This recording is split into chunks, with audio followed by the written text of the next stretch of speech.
लेकिन अब चूंकि स्टूडेंट्स ज़्यादा आ गए हैं और 24 आवर्स का एक ब्रैकेट भी हो गया है, तो सभी जगह बहुत सारे एप्लीकेशंस हैं और पोजीशंस कम हैं। तो उन्होंने बताया कि उसी रेस्टोरेंट जिसमें वो जॉब करती, बोले हमारे यहाँ 250 एप्लीकेशंस पड़े हैं। और दूसरे, जैसे आप किसी रेस्टोरेंट में जा करके ऐसी किसी जगह में अप्रोच करते हैं, तो क्योंकि मालिक तो हमेशा वहाँ होते नहीं या मैनेजर भी नहीं शायद होते हैं, बाकी जो एम्प्लॉइज़ होते हैं तो वो आपको मिलने भी नहीं देते, क्योंकि उनको लगता है हमारे आवर्स कट जाएंगे। तो ये सारे फैक्टर्स हैं, बट इन सबसे डरना नहीं है। इन सब चीज़ों का भी तोड़ होता है जब आप अच्छे से मेहनत करते हो। अगर ये सब कुछ नहीं मिलता तो शुरुआत में आप क्या करें? Hi! It was so fun. I got to play on the swings. It was really, really amazing. हाँ, तुम आज बहुत खेली हो भाई। अब बहुत तेज भूख लगी है। नॉक करो अम्मा, दरवाजा खोलें, लॉक करो। So we have reached home. अरे हाँ यार, लेकिन भूख लगी है। लगता है अम्मा ने सफाई वगैरह कर लिया इसीलिए वो शाखा नहीं आई, क्योंकि आजकल सैटरडेज को टाइम नहीं मिल पा रहा है, तो संडे को ही क्लीनिंग वगैरह करनी पड़ती है। कहाँ है अम्मा? कहाँ? ओह पाड़े जी, क्या बना रही हो? बहुत तेज भूख। हाँ, बहुत तेज भूख लगी है यार। क्या बना क्या रही है? ये ओह वाह अंशिका, ये अम्मा ने बनाया है सिवई। बोलो ना। ये अंशिका देखो, अम्मा ने बनाया है सिवई। वाह, अब तो मैं खाऊं। और ये क्या बना रही हो? डोसा। चटनी भी बना दिया है। फिर तो everything is ready, it means. चलो चलो, आपने फोन कर दिया था ना कार से। हाँ, वो तो मैंने किया था निकलने के पहले, इसीलिए। चलो बनाना शुरू कर सकते हैं। चलो फिर लाओ, सर्व करो भाई, हमको तो बहुत तेज भूख लगी है। अंशिका, अम्मा की हेल्प करो, मैं तो जाऊंगा पहले बैठ के खाना खाऊंगा। इस घर में सबसे छोटा प्राणी कौन? Papa जी। बस, तो सबसे पहले कौन खाएगा? यस, तब इसे चाहे कोई चीटिंग समझे चाहे जो कुछ। लाओ पाड़ी जी, पहले सिवाई ले आओ भाई, वही खाते हैं। वाह। तो आज के इस वीडियो में बंधुओं, मैं आपको बहुत सारी इन्फॉर्मेशंस देने वाला हूं, तो इस वीडियो को अंत तक देखिएगा, जो यहां आने वाले लोगों के लिए बहुत हेल्पफुल होगी। तो बने रहिएगा वीडियो के अंत तक। और मीठी मीठी सेवई। ये देखो भैया, सिवई ले आई हैं अंशिका। अरे पर पूरा अम्मा को बोलो जरा, वो क्या बोलते हैं, डोसा वगैरह भी बना के देना। अब पहले खाते हैं भाई सिवई, क्योंकि सिवई पाड़े जी की अच्छी होती है। सिवई है, खीर है, पूड़ी है, सब पाड़े जी बहुत अच्छा बनाती हैं। अरे वाह, रखो रखो रखो। वाह, अच्छी टेस्टी बनी है, बहुत टेस्टी। अच्छा, अगर आप ऑस्ट्रेलिया में हैं तो सिवई या खीर आप किस दूध से बनाएं, वो मैं आपको, ये क्या आपकी मर्जी है, आप किसी भी दूध से बना सकते हैं, लेकिन आप बनाएं डेवोडिल का जो full cream long lasting milk आता है, 1 लीटर का या 2 लीटर के भी मेरे ख्याल से उसके डब्बे आते हैं। उसमें अगर आप खीर या सिवई बनाते हैं तो बहुत टेस्टी बनेगी। बाकी आप किसी भी दूध में बनाएं, बन किसी में भी जाता है, लेकिन इसमें पता नहीं क्यों सबसे अच्छी खीर बनती है। तो ये देखिए, यहाँ पर बोट हायर लिखा हुआ है और जेट स्कीज हायर है। तो आप जेट स्कीज जो पानी में ऐसे खुद चलाते हैं, वो ये सब यहाँ से आप हायर कर सकते हैं। हाँ, जैसे स्नो में स्की करते हैं वैसे पानी में भी है। तो और भी दूसरी जगहों में है, तो आप अपने हिसाब से देख सकते हैं अगर आपको शौक़ है। शौक़ तो मुझे है, पर मुझे बहुत डर लगता है। यहाँ पे अंशिका को खाना है तो लेंगे अभी। बड़ा सुंदर लगता है यहाँ पे। समर में तो बुरा हाल हो जाता है, मतलब पब्लिक बहुत होती है। ये ऊपर जाने के लिए भी है। और यहाँ पे अगर आप नाइट स्टे करना चाहते हैं तो मोटेल्स, होटल्स सब कुछ हैं, हॉस्टल्स भी हैं, तो आप कर सकते हैं। और आप देखिए, मेरे पीछे जा रही है ट्रेन। ये देखिए, ये सिडनी से इधर चलती है। यहाँ अगर आप ट्रेन से ट्रैवल करते हैं तो बहुत मज़ा आएगा। और ये चारों तरफ देखिए, छोटी छोटी बोट्स, याच, बड़ी नावें, सब बहुत कुछ है। और आगे आकर के मैं आपको दिखा देता हूँ। बड़ा सुंदर लगता है। मुझे पता नहीं, जल के साथ में बहुत पहले से जो है तो बड़ा अटैचमेंट रहा है, बहुत अच्छा लगता रहा है। मैं इसलिए बचपन से मैंने स्विमिंग वगैरह सीखी, और वो कोई ऐसा नहीं कि मैंने कोई ट्रेनिंग लेकर के सीखी है, बस वो ऐसे खेलते कूदते ही सीख गए। समर में हमारे यहाँ पर रिवर में या फिर तालाब गांव में बड़े होते हैं, तो वहाँ बच्चे जाते हैं, वहीं से सीखा है। ये जैसे वो कश्मीर में होते हैं ना, उनको क्या बोलते हैं, कुछ तो बड़ा अच्छा सा नाम है, वैसी लग रही है वाली पीछे वाली। आप लोग कमेंट करके बताइएगा भैया कि आपको कैसा लगा हमारा वीडियो। वो तो आप करते ही नहीं है, पर भैया कीजिएगा, कमेंट करके बताइएगा। तो प्रयत्न ये करते हैं कि संडे वाले दिन पूरी तरह से आराम करने के बजाय घूमने जाएं। यहाँ पर भी लिखा हुआ है बोट हायर। तो यस, आइए, सिडनी से बहुत नज़दीक है, 50-55 किलोमीटर जो है, यहाँ पर कोई ज़्यादा लंबा गैप या डिस्टेंस नहीं होता है। बड़ी इंपॉर्टेंट बात बताता हूँ कि जब आप शुरुआत में आते हैं तो क्या करें, ये मेरे ख्याल से बहुत ज़्यादा हेल्पफुल रहने वाला है। तो जब हम लोग आए थे तब साउथ ऑस्ट्रेलिया में गवर्नमेंट ये ऑर्गेनाइज करती थी, तो वो एक हॉल में सभी लोगों को बुला करके और चीज़ें सिखाते थे कि किस तरह से आप लाइफ यहाँ पर स्टार्ट करें। तो वो हमने सेशन किया हुआ है, लेकिन यहाँ पर मेरे ख्याल से सिडनी वगैरह में यहाँ सब इतना नहीं होता है। तो वहाँ क्या होता था, उस मीटिंग में वो सारी छोटी बड़ी डिटेल्स बताते थे कि किस तरह से आपको जॉब्स के लिए कैसे क्या अप्रोच करनी चाहिए, कैसे आप जॉब्स वगैरह खोजें, वो सारे डिटेल्स बताते थे। कैसे आप रेज्यूमे बनाएं, मैं किसी दिन रेज्यूमे के बारे में शायद डिटेल में फिर से बात करूँगा। लेकिन अब वो अगर यहाँ नहीं भी होता है और आप सिडनी, मेलबर्न जैसे किसी भी शहर में आते हो, अगर वो सुविधा मिलती हो तो आप उनकी वेबसाइट पे चेक कीजिएगा। इमिग्रेशन की जो वेबसाइट है ऑस्ट्रेलिया की, वहाँ शायद आपको मिल जाए। देखिए, हम जब आए थे तो हमको मीट एंड ग्रीट सर्विस भी मिली थी, वो मिली नहीं थी, पांडे जी ने खोज खाज करके निकाला था। तो साउथ ऑस्ट्रेलियन गवर्नमेंट उस टाइम पर दे रही थी ये वाली सुविधा कि आपको 3 महीने तक के लिए गवर्नमेंट घर देती थी, पेड होता था, हमको पे करना होता था। और एयरपोर्ट 2 कारें आती थी आपको लेने के लिए, तो वो दोनों सुविधाएं हमको मिली थी। वैसे अगर कोई इमरजेंसी हो तो 3 महीने की बजाय वो 6 महीने तक एक्सटेंशन भी हो जाता था। अगर आपको नहीं मिलता है तो क्या करें?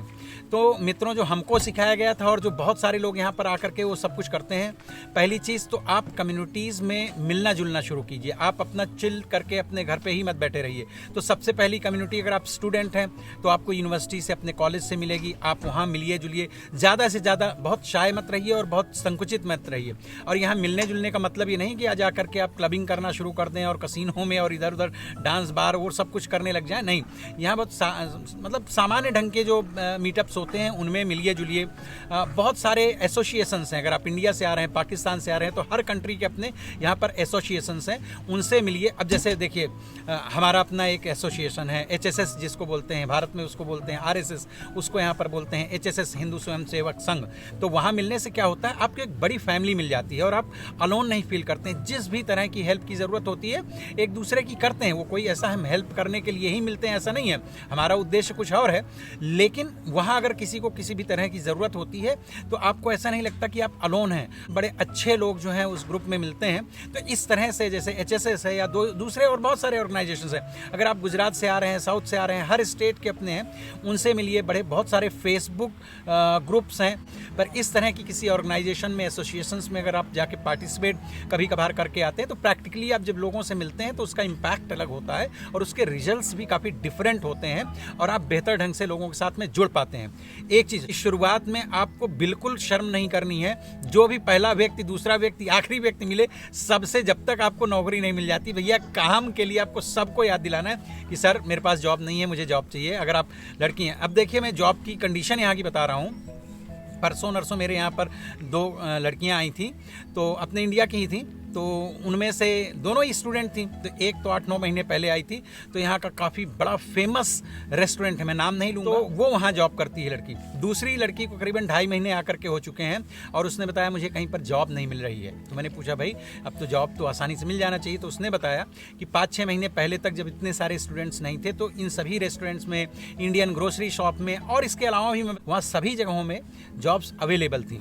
लेकिन अब चूँकि स्टूडेंट्स ज़्यादा आ गए हैं और 24 आवर्स का एक ब्रैकेट भी हो गया है, तो सभी जगह बहुत सारे एप्लीकेशंस हैं और पोजीशंस कम हैं। तो उन्होंने बताया कि उसी रेस्टोरेंट जिसमें वो जॉब करती, बोले हमारे यहाँ 250 एप्लीकेशंस पड़े हैं। और दूसरे, जैसे आप किसी रेस्टोरेंट में जा करके ऐसी किसी जगह में अप्रोच करते हैं तो क्योंकि मालिक तो हमेशा वहाँ होते नहीं, बाकी जो एम्प्लॉइज़ होते हैं तो वो आपको मिलने भी नहीं देते क्योंकि उनको लगता है हमारे आवर्स कट जाएंगे। तो ये सारे फैक्टर्स हैं, बट इन सबसे डरना नहीं है।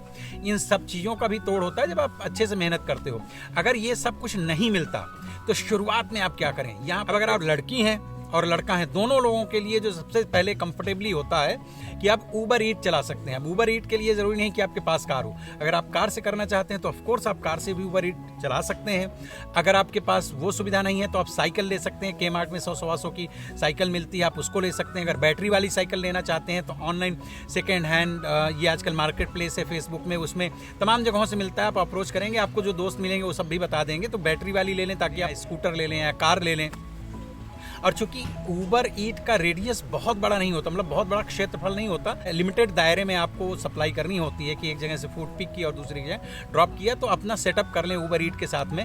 तो सबसे पहले आपको जॉब में, जैसे उस लड़की से मैंने यही बात कही कि अगर तुमको कहीं जॉब नहीं मिल रही तो ऊबर ईट कर लो, तो बोला मुझे सर ना स्कूटी चलाने नहीं आती और वो बैटरी वाली साइकिल चलाने भी नहीं आती और मुझे डर लगता है। ऑफ कोर्स झिझक होती है, क्योंकि यहाँ पर सब कुछ बहुत रूल्स एंड रेगुलेशंस के साथ में होता है। तो रूल्स एंड रेगुलेशंस तो मैंने बताया, DKT का यहाँ पे साइट होती है, आप उसमें न्यू साउथ वेल्स की जो सर्विस है उसमें जा करके उसको देख सकते हैं। अगर आप कहेंगे तो मैं उसका कोई लिंक वगैरह भी इसमें डाल दूंगा, किसी को अगर चाहिए रहेगा तो मैं कर दूंगा उतना, तो वहाँ से आप सीख सकते हैं। लेकिन आपको साइकिल, स्कूटर, कार, इनमें से कुछ ना कुछ तो चलाना आना चाहिए। ये एक बिल्कुल शुरुआत में अगर आप आते हैं तो 4 पैसे कमाने का एक साधन बनता है। उसके बाद आप कहाँ कहाँ पर नौकरी ढूंढ सकते हैं, तो ऊबर ईट हो गया है, अदरवाइज़ आप ऊबर चला सकते हैं, टैक्सी भी चला सकते हैं। वो सबके अपने फॉर्मेलिटीज़ होती हैं, वो आपको करना पड़ेगा। तो मैं पहले बता दूं कि जॉब किस किस तरह की होती हैं। तो ये देख लीजिए, एक होती है फुल टाइम परमानेंट, जिसमें आपको 37-38 घंटे की वीकली जॉब होती है, जिसमें आपका 1 साल का पैकेज होता है, उसके अपने कुछ दूसरी फैसिलिटीज़ भी उसमें होती हैं। मुझे लगता है स्टूडेंट्स के लिए वो चीज़ शायद नहीं मिलेगी जब तक उनका वर्किंग आवर्स नहीं बढ़ जाते हैं। दूसरा होता है part time permanent. Part time permanent का मतलब ये होता है कि जॉब तो आपकी परमानेंट है, कि मतलब आपको वीक में उतने पर्टिकुलर आवर्स जो हैं, 20 आवर्स या 25 आवर्स का वो ब्रैकेट होता है, उतना वो आपको देंगे। अब चूँकि 24 घंटे का है, तो मेरे ख्याल से 20 से 24 घंटे पार्ट टाइम परमानेंट में आपको वीक में इतना काम आपको वो जगह देगी जहाँ से भी आप जॉब मिली हुई है आपको। और तीसरा होता है कैजुअल जॉब। कैजुअल में क्या होता है, ऑन कॉल होती है, कि वो ज़रूरी नहीं है, उनका कोई ऐसा प्रतिबंध नहीं है उनके ऊपर कि आपको इतने घंटे एम्प्लॉयर को आपको जॉब देना ही पड़ेगा। तो जब उनके पास काम होगा बुला लेगा, अगर आप अवेलेबल हैं तो आप चले जाएंगे। तो ये 3 प्रकार की जॉब्स होती हैं। ऊबर ईट है, फिर इसके अलावा टैक्सी चलाना भी होता है और ऊबर चलाना भी होता है, मतलब ऊबर नॉर्मल जैसे अपने इंडिया में भी चलाते हैं वो है। पेट्रोल स्टेशन, अगर आपके पास में थोड़ा बहुत कंप्यूटर की और इंग्लिश की स्किल है तो आप यहाँ पेट्रोल स्टेशन इंडिया जैसा नहीं है कि कोई आएगा और बोलेगा भाई 1000 का डाल दो, 2000 का डाल दो। नहीं भैया, यहाँ मैंने इसके पहले की वीडियोज़ में भी बताया और मेरे ख्याल से आप लोगों को पता भी होगा कि आपको खुद जा करके और पेट्रोल फिल करना पड़ता है।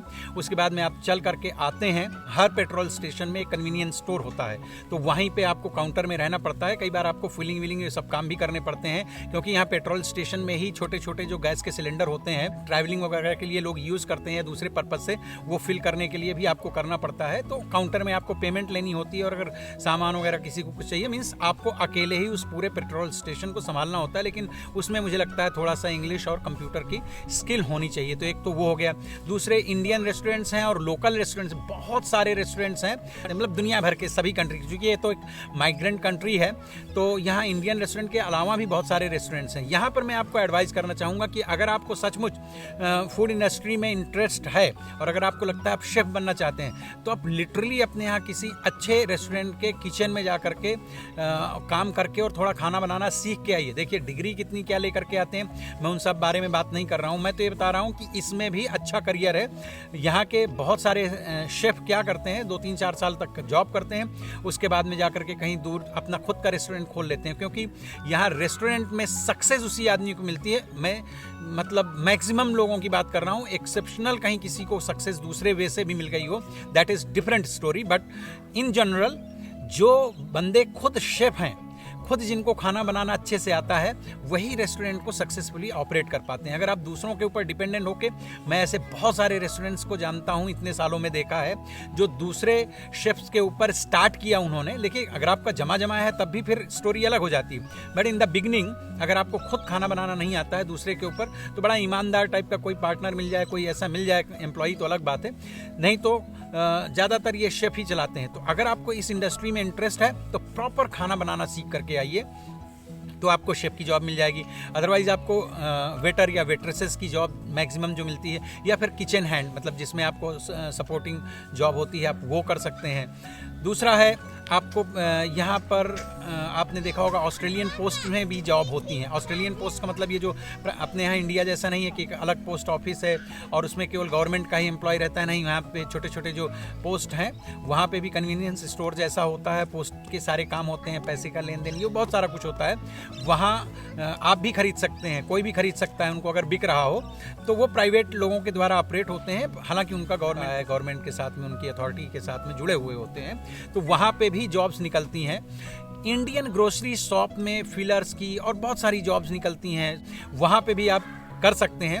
अदरवाइज़ यहाँ पर बहुत सारे जो स्टोर्स हैं, जैसे कोल्स हो गया या वुलवर्थ हो गया या इस तरह के और भी, रिजेक्ट शॉप हो गई, तो यहाँ पे वो जो फिलर वगैरह की जॉब्स होती हैं वो हैं, या काउंटर में खड़े होने की। देखिए ये सब बड़े बड़े जो सुपर मार्केट्स हैं, इन लोगों ने पिछले 5-7 साल में क्या किया है कि पहले बहुत सारे, जैसे आप इंडिया वगैरह में देखते हो ना, काउंटर में, पेमेंट के काउंटर में बहुत सारे लोग खड़े होते हैं, यहाँ काफ़ी कम कर दिया है, 2-3 लोग ही खड़े होते हैं या 4 लोग मैक्स टू मैक्स होंगे।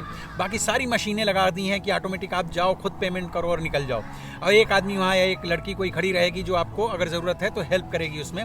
लेकिन वहाँ पे फिलर वगैरह की काफ़ी जॉब्स होती हैं, वहाँ पे भी आप ट्राई कर सकते हो। या इसके अलावा आपको वेयर हाउस में भी जॉब मिल सकती है, वहाँ कई बार ऑन कॉल जॉब निकलती हैं, तो वहाँ पे भी आप अप्रोच कर सकते हैं। पर अगर आप पीआर हैं तो ऑफकोर्स आपको वहाँ पर ट्राई करना चाहिए। फोर्कलिफ्ट वगैरह चलाने अगर आपको आता है तो वो, नहीं तो वहाँ से सीख के भी आ सकते हैं। वैसे इसकी यहाँ ट्रेनिंग भी होती है, तो आप वो भी कर सकते हैं। इसके अलावा भी कई प्रकार की जॉब अपॉर्चुनिटीज़ होती हैं जिन पे आप कोशिश कर सकते हैं। तो मैंने बेसिक आपको कुछ चीज़ें बताई हैं कि वहाँ पे आप जा करके आपको जॉब्स मिल सकती हैं। आप मिठाई बनाना सीख लें, आजकल यहाँ पर कई रेस्टोरेंट्स में जो है मिठाइयाँ सर्व की जाती हैं। कुछ तो मिठाई की यहाँ पे 1-2 फैक्ट्रीज टाइप में हैं जो इंडियंस चला रहे हैं, और रेस्टोरेंट्स वगैरह में कहीं ना कहीं आपको वो एक स्पेशल है, मुझे लगता है उस तरह का भी कुछ आप कर सकते हैं यहाँ पर, जिसे कहते हैं क्लीनिंग। घबराइए मत। पहली चीज़ तो मैं आपको एक क्लियर कर देता हूँ, जब मैं आया था तो मैं यहाँ टैफ में एक कोर्स कर रहा था, तो उस टाइम पे मेरा ख्याल से मेरा 3rd या 4th डे ही था। तो वहाँ सारे स्टूडेंट्स, करीबन 60-70 स्टूडेंट्स थे, सबको लेकर के, एक पता नहीं क्या था, मुझे ओकेशन याद नहीं है, पर वो एक पार्टी जैसा था, उसमें गेट टुगेदर बहुत सारे स्टूडेंट्स थे, ओवरसीज स्टूडेंट्स थे। तो वहाँ एक सवाल किया गया था कि आप बताओ, अगर एक डॉक्टर है और एक प्लम्बर है तो सबसे ज़्यादा रिस्पेक्ट किसकी होगी? आप खुद भी बताइए। मेरा जवाब सुनने से पहले आप भी बताइए, अपने मन में सोच लीजिए क्या है। ऑफ कोर्स हमारे यहाँ ये कहा जाएगा कि भाई डॉक्टर बड़ा इंपॉर्टेंट है, लेकिन यहाँ ऐसा नहीं था। हम सब ने मीन्स मेरे ख्याल से 90% लोगों ने यही कहा कि नहीं, डॉक्टर ज़्यादा इंपॉर्टेंट है, पर उन्होंने कहा नहीं भैया, प्लम्बर ज़्यादा इंपॉर्टेंट है। आप समझ रहे हैं? इसका मतलब मैं ये बता रहा हूँ कि यहाँ ना डॉक्टर इंपॉर्टेंट है ना ही प्लम्बर इंपॉर्टेंट है। इसका मतलब सीधा से यह है कि यहाँ पर कोई भी जॉब हो, चाहे क्लीनिंग की जॉब हो, प्लम्बिंग की जॉब हो, इलेक्ट्रीशियन की जॉब हो, सभी जॉब को बराबर रिस्पेक्ट है। और ये सिर्फ रिस्पेक्ट के लेवल तक ही बराबरी नहीं है, यहाँ पैसे कमाने के लेवल तक भी है। एक प्लम्बर, एक इलेक्ट्रीशियन किसी डॉक्टर के जितना कमा सकता है, यहाँ पर कमाते भी हैं। और कई बार आप देखेंगे, मैं बताऊंगा कि ये भैया किसी क्लीनर का या किसी प्लम्बर का घर है तो किसी डॉक्टर के घर से कम नहीं होगा, उससे भी बेहतर हो सकता है। तो ये क्लीनिंग की जॉब भी है। अब क्लीनिंग भी कई टाइप की होती है। एक नॉर्मल क्लीनिंग के लिए भी कुछ लोग अपने घरों में बुलाते हैं कि भाई हफ्ते में या महीने में एक आध बार बड़ी क्लीनिंग करवा ली, ग्लास साफ करवाया, वैक्यूम क्लीनिंग करनी होती है, बाकी कांच वगैरह साफ करने हो, सारा कुछ होता है। एक नॉर्मल क्लीनिंग होती है। और एक होती है कमर्शियल क्लीनिंग। तो कमर्शियल क्लीनिंग में जैसे ऑफिसेज हैं या बड़े बड़े जो सुपरमार्केट्स हैं, बड़ी बड़ी बिल्डिंग्स हैं, तो उसके लिए लेकिन आपको ऑफ कोर्स उन सब के लिए यहाँ पर ट्रेनिंग भी लेनी पड़ती है। उनके कार्ड्स भी बनते हैं, वो कई बार 1 दिन 2 दिन की ट्रेनिंग्स होती हैं, उसमें 3-4 प्रकार के सेफ्टी के उसके अलग अलग कार्ड बनते हैं। वो $100-200-300 फीस दे करके वो यहाँ पर करना चाहिए। वैसे अगर आप थोड़ा बहुत अपने यहाँ से सीख के आएंगे तो उसमें आपको यहाँ से कार्ड ले करके और काम मिलना थोड़ा आसान हो जाएगा। तो क्योंकि ये यहाँ से अगर आप ट्रेनिंग ले लेते हैं तो वो उसे ज़्यादा रिकॉग्नाइज करते हैं, उसे ऑथेंटिक ज़्यादा मानते हैं। एक होता है, देखिए यहाँ पर बड़ी इंपॉर्टेंट चीज़ है, इसमें मैं किसी दिन पूरा एक वीडियो बनाऊंगा, बॉन्ड क्लीनिंग। तो बॉन्ड क्लीनिंग का मतलब कि अगर आपने प्रॉपर्टी रेंट पे किसी से ले रखी है और अब आप प्रॉपर्टी छोड़ के जा रहे हैं या शिफ्ट कर रहे हैं दूसरी जगह पर, तो जब आप प्रॉपर्टी वापस करेंगे तो ऐसा नहीं, वैसे भी यहाँ रेगुलरली 3-4 महीने में एक बार इंस्पेक्शन घर के होते रहते हैं, वो तो एक अलग विषय मैं बताऊंगा। लेकिन जब आप छोड़ के जा रहे हैं तो प्रॉपर क्लीन होता है। तो आप चाहे जितना क्लीन कर दें, कई बार जो है एजेंट्स या जो आपके लैंडलॉर्ड होंगे वो उसमें क्वेश्चन करते ही करते हैं। तो बॉन्ड क्लीनिंग का मतलब ही है कि यहाँ पर तमाम सारे प्रोफेशनल क्लीनर्स होते हैं जो आपको सर्टिफिकेट देते हैं कि भैया ये $300 लिया, आपका घर साफ किया और उन्होंने सर्टिफिकेट दिया। तो अगर वो सर्टिफिकेट आप लगा देते हैं एजेंट के पास जाकर के, तो फिर उधर से कोई सवाल नहीं आएगा। हाँ, अगर आपने कोई डैमेज किया है प्रॉपर्टी में तो वो एक अलग स्टोरी है, बट क्लीनिंग के लिए आपके पैसे नहीं काटे जाएंगे। तो बॉन्ड क्लीनिंग का मतलब ये होता है कि भैया जब आप वो देंगे क्लीनिंग सर्टिफिकेट तो आपको बॉन्ड जो है रिफंड होगा। वैसे भी यहाँ जो बॉन्ड मतलब अपने यहाँ पे डिपॉजिट बोलते हैं ना, जब अपार्टमेंट्स या कोई हाउस या घर अब आप किराए पे लेते हैं तो हमारे यहाँ पर चलता है डिपॉजिट, जिसे कभी पगड़ी भी कहा जाता था, उसको यहाँ पर बॉन्ड कहते हैं। तो 4 हफ्ते का रेंट जो है बॉन्ड दिया जाता है अगर आप टेनेंट हैं और वो बॉन्ड जो है गवर्नमेंट के पास जाता है, वो उसके ऑनर के पास नहीं जाता है और ना एजेंट के पास रहता है। तो जब आपके सारे पेपर्स क्लियर हो जाते हैं तो फिर गवर्नमेंट ही ये करती। मैं इस पे एक डिटेल वीडियो इसलिए बताऊंगा कि इसमें कई चीज़ें ऐसी हैं जो आपके साथ में बाद में परेशान करने वाली होती हैं। उसके बारे में चूँकि मेरा अपना खुद का जो एक एक्सपीरियंस है कि आप क्या क्या करके और इस सफरिंग से बच सकते हैं, वो मैं एक नेक्स्ट बड़ा पूरा डिटेल वीडियो बनाऊँगा उसके बारे में। तो ये सब चीज़ें हैं जिसमें आपको क्लीनिंग वगैरह में पैसे अच्छे मिलते हैं। एक चीज़ और मैं बता दूं कि पहले जब हम आए थे तो $17 समथिंग जो है तो मिनिमम यहाँ की सैलरी थी घंटे की। क्योंकि यहाँ पे पेमेंट जो है तो इस तरह की कैजुअल वगैरह जॉब में या पार्ट टाइम परमानेंट में, कई बार परमानेंट में भी वो आवरली रेट लगा करके मिलता है। वैसे परमानेंट में तो अच्छी अच्छी पोजीशंस हैं, उसमें बहुत बड़े बड़े पैकेजेस भी मिलते हैं। बट अब जो है वो $23 और कुछ 60 सेंट्स है मेरे ख्याल से आवरली पेमेंट है। और ये बेसिक है, ये इससे नीचे ऐसा नहीं है। देखिए अगर इससे नीचे कोई देता है तो आप जो है उसके बारे में आवाज़ उठा सकते हैं, उसके तमाम सारे फोरम हैं जहां आप कंप्लेंट कर सकते हैं। लेकिन $23 और 60 सेंट पर आवर के हिसाब से आपको कम से कम मिलेगा। बाकी अगर आप ओवर टाइम करते हैं, नाइट शिफ्ट करते हैं, अलग अलग शिफ्ट्स होती हैं, वहाँ पे अगर आप जॉब करते हैं तो 23 की जगह 25 भी हो सकता है, 30 भी हो सकता है, 35 और 40 भी हो सकता है। तो ये जॉब्स के ऊपर डिपेंड कर रहा है और टाइमिंग के ऊपर कि यहाँ एक कौन सी शिफ्ट में आप काम कर रहे हैं या ओवर टाइम में आप काम कर रहे हैं, तो उसके हिसाब से आपको पेमेंट भी मिलती है। तो कई बार आप 24 घंटे में अगर आपकी जॉब अच्छी है, 35 घंटे या $35 या $30 आपको घंटे के मिल रहे हैं, तो उतने में भी आपको काफ़ी कुछ हो जाता है। क्योंकि आपका फोकस होता है कि नेक्स्ट हमें जो फीस भरनी है और जो महीने के अंत तक आपको सारे खर्चे निकालने हैं वो निकालना ही पड़ता है, अगर आप घर से बहुत पैसा नहीं लेते हैं तो। इसके अलावा भी बहुत सारी इन्फॉर्मेशंस हैं, वो अपने नेक्स्ट वीडियो में दूंगा। तो आप हमारे चैनल को इसी तरह की बहुत सारी इन्फॉर्मेशंस के लिए और ब्यूटीफुल ऑस्ट्रेलिया देखने के लिए और ख़ुद को मोटिवेट करने के लिए हमारे चैनल को प्लीज़ सब्सक्राइब कर लीजिए, ताकि आपको हमारे आने वाले प्रत्येक वीडियो की नोटिफिकेशन टाइम पर मिल सके। और वीडियो को अगर आपने अंत तक देखा है तो मैं आपका हृदयपूर्वक बहुत बहुत धन्यवाद करता हूँ और मिलता हूँ फिर किसी दूसरे वीडियो में।